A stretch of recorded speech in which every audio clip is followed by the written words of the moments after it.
This is 2016, and they've just taken us back to the 1800s. Kelvin Williams is angry. The small business owner says a proposed Georgia law, the so-called Religious Liberty Bill, will ruin opportunities for his telecommunications business and discriminate against many others like him.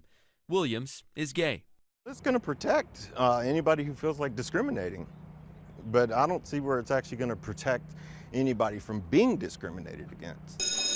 After a nearly 2-year battle, House Bill 757 passed both chambers of the Georgia legislature. If signed into law by the governor, it will protect faith-based organizations who do not hire or host gays and lesbians because of their religious beliefs. As it's written, the legislation will, quote, provide a claim or a defense to persons whose religious exercise is substantially burdened by government. The only discrimination I see going forward is if the governor refuses to sign this bill. Senator Mike Crane is one of the bill's most adamant supporters. He, too, is a small business owner and is currently running for U.S. Congress. There's an undermining of religious freedom in this nation.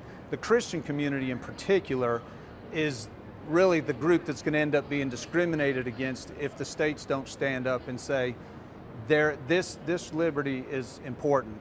If Georgia's bill sounds familiar, it's because it is. In 2014, Arizona legislatures made an attempt at a Religious Restoration Act. After intense pressure from athletic organizations, corporations, and even some Republicans, it failed.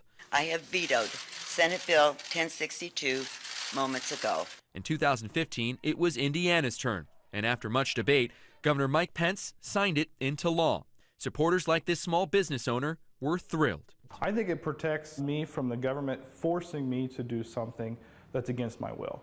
The governor later signed a revised bill which seeks to prevent businesses from discriminating against anyone based on their sexual orientation. Back in Georgia, critics of the bill worry about the economic consequences to the state, especially to Georgia's booming movie industry, tourism, and sports. Atlanta is currently bidding to host the 2019 Super Bowl.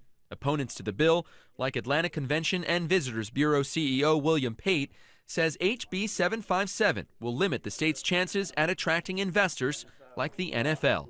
This legislation as it stands today, if it becomes law, it's going to have a significant impact on our business. And I think it will have significant impact on other businesses in the state. How much money are you talking? I think it could be as much as $6 billion, and it might be $3 billion. Governor Deal has until May to decide if he'll sign the bill into law. If he does, for Kelvin Williams, the answer of how to deal with it is simple. In a symbolic gesture this week, his business of 20 employees reincorporated in Delaware. Personally, he says he may be leaving the state too. I'm actually in the process of talking to a realtor and, looking at selling my house and packing up and leaving.